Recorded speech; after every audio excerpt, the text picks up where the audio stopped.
Sumasahimpapawid mula sa Premier Ibanag City of the North.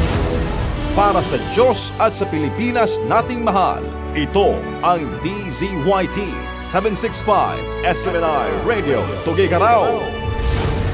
Kapartner mo sa balita at serbisyo.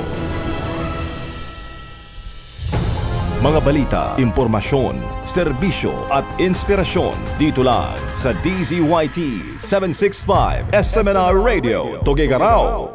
SMNR Radio News Blast.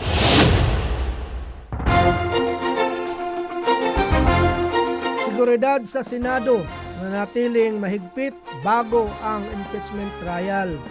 Nanatiling nasa heightened security status ang Senado matapos ang naiulat na posibleng banta sa seguridad noong Hunyo 9. Ayon kay Senate Sergeant at Arms Alfred Corpus, hindi lamang ang seguridad ng Senado ang kanilang binabantayan kundi pati ang kabuuang sitwasyon sa National Capital Region. Anya, mananatili ang mataas na antas ng pagbabantay hanggat hindi nagiging normal ang sitwasyon kasunod ng koordinasyon sa mga law enforcement agencies at armed forces. Sinabi rin ni Corpus na wala pa silang natatanggap na tiyak na banta kaugnay ng nakatakdang impeachment trial sa Hulyo 6.